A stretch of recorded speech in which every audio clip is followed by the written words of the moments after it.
status it deserves. A decent living is to be had in these areas, and these are job categories more often than not that are the ones that help the wheels of the economy go round. In the struggle against apartheid, we cared more about the fight for rights than just about anything else. Now that we have them, people tend to take these rights for granted and often only become aware or conscious of them when they're under threat. So we must be ever conscious that the rights are for all Namibians, and that we can't be selective about them. We must implement them across the board. And if we ignore a human rights-based approach to the fight against equality, then we do so at our peril. Thank you all.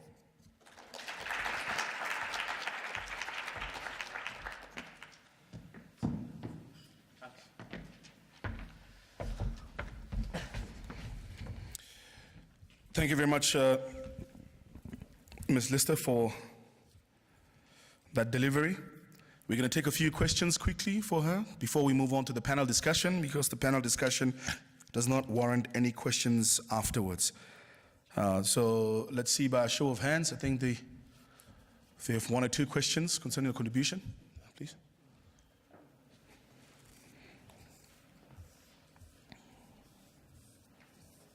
Positive? Energy. Sure. That doesn't sound like energy at all. Energy, energy, energy, energy. Positive? Energy. There we go. Thank you, Madam Lister, for sharing with us. I just want to understand you clearly, whether I understood you, what you meant to say. You rhetorically asked the question, is there a right to land? Did I understand you so? Yes. Well, my answer is yes. Land, to some of us, is livelihood, is shelter, is heritage. If you don't have those things, your dignity is eroded. Therefore, I have a right to dignity. Thus, right to land, because it gives me that dignity. That's my understanding. Thank you. Next comment, question.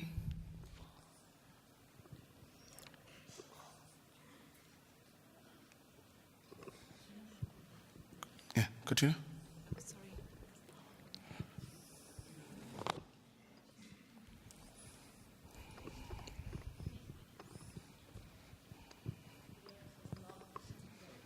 I think the last 7, 8 questions, we didn't have a single woman, so again, the appeal. Yes, sir, please, go ahead. Thank you very much. I'm Johan Kutsie from the Namibia University of Science and Technology. Poverty is a big problem, and inequality are very much related to that, and corruption, and many other issues, like development as well. These issues are interrelated, and all systemic issues. It's very difficult to separate these issues from one another, because they are not only interrelated, but they are also interdependent.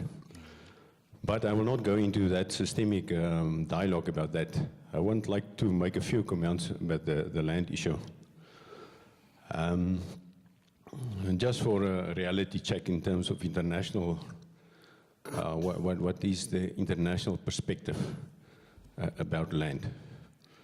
And that is that one of the fundamental human rights is ownership of property. And that's enshrined in our constitution. That means it cannot be changed. Even if we think we can change the constitution, it will still remain illegal. That is the hard rationality behind it. I don't own a farm myself. We are also a member of the United Nations, where the fundamental human rights are enshrined. So even if we change our own constitution, we still abided by international law.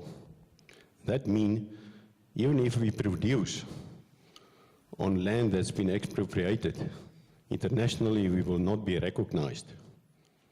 And whatever we produce on such land, if such an owner come, for example, in another country that recognize international law,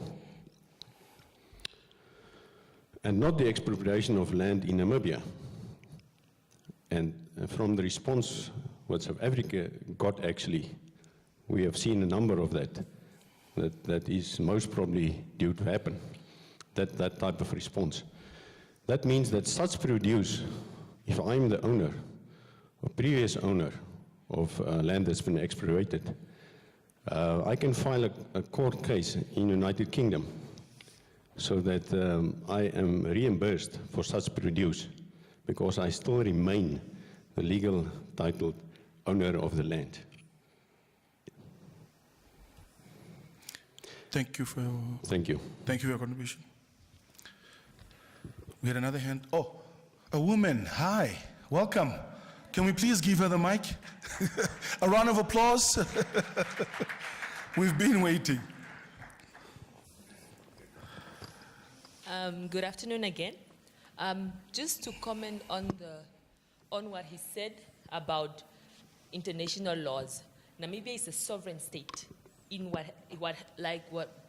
for that, so Namibia can change its constitution and that can be legal because Namibia is a sovereign state. We do not have to listen to what we do at certain issues, but Namibia is a sovereign state, so we can change our constitution and do what is right for our nation. My question is here. Ms. Lester, if we are to change Article 16 of the Namibian Constitution, does that mean that we are able to, if we are to change, so my question is this, if we are to remove Article 16, will it be legal for us as Namibians to expropriate land without compensation? And just elaborate on that, please. Thank you. Okay. I think Gwen can have a response, or you want to take one more? Oh, yes. Sorry, do you want me to respond now? Yes, I mean, that's a very good question. As I say, I mentioned that the Bill of Rights within the Constitution can be changed. The Bill of Rights within the Constitution, Article 16, is supposed to be inalienable, and it shouldn't be changed. But that having been said, things could happen, and I mean, there could be a decision taken, hopefully not, but there could be a decision taken that we'll simply tear up the Bill of Rights. But in doing so, you'll tear up a lot of other rights as well. So I suppose, hypothetically speaking, yes, it can be done, or could be done, but not, I think, with massive outcry. And given that Namibia got her independence in terms of the UN settlement plan, that would have widespread resonance internationally. But I guess it could be done. There would be consequences, though. Okay, we've got room for two more questions before we invite the panel to come on. Just an observation. You said it's a fundamental right of housing, which Yes. I agree with you. And we heard from Dr. Mendelssohn the very nice observation he made, where he said if scarce resources would be used, because we know there's, I think, 37% stay in shanties or kambashus, that these can be helped financially. What I lack in the debate the whole day here is we have got a lot of resources. Nobody can doubt that. Financial in the budget. But it's often a lack of priority. And I give you two examples. We built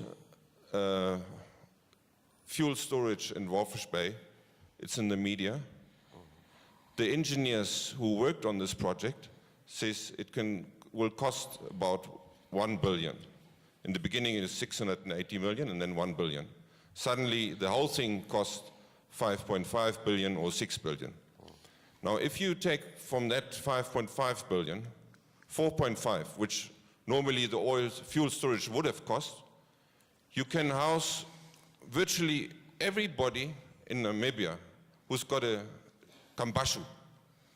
Give him the 15,000 for a land right, a title deed, to have his own little place. And I think we must think about these numbers. We must look at the priorities we're having. And my friend in Swakopmund, Eric Lang, he took me to the housing project in Swakopmund, DRC, behind the DRC settlement.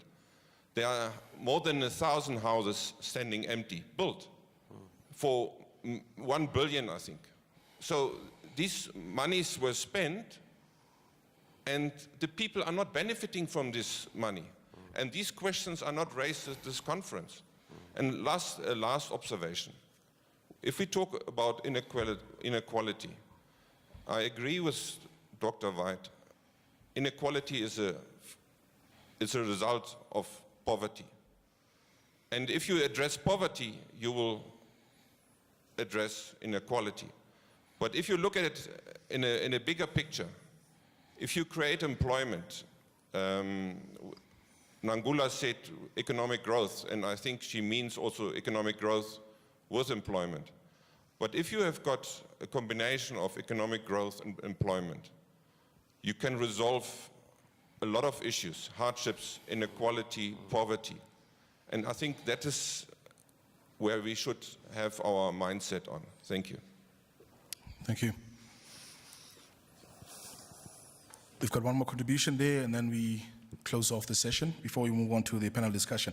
While the microphone is going there, I think it'll be an injustice for me to just make a quick comment concerning, the issue around the international law versus, as a legal scholar, it's really just irking me. Namibia is a monist system, what we call in international law a monist system. So the international law and domestic laws have the same priority, even though we are a sovereign nation. And let's not forget that Namibia is a child of international solidarity. Outside of that, also the exports, like the majority of the things that we consume, we also import. So we need to be very careful when we talk about our position as a country within the international space, and whether we don't need the rest of the world vis-a-vis isolate ourselves. I think that's just something we need to always just keep in mind when we have this conversation as well. We are a monist country, unfortunately. It's not dualist like in certain jurisdictions. There we go. One last contribution, and then we close the session for the panel discussion. Thank you. I will not be too long. I initially wanted to pose the questions to the former panel, but let me just also summarize it here. Then it covers also to a certain extent. Can we just have the question for Gwen, please? In the interest of time, we are very behind.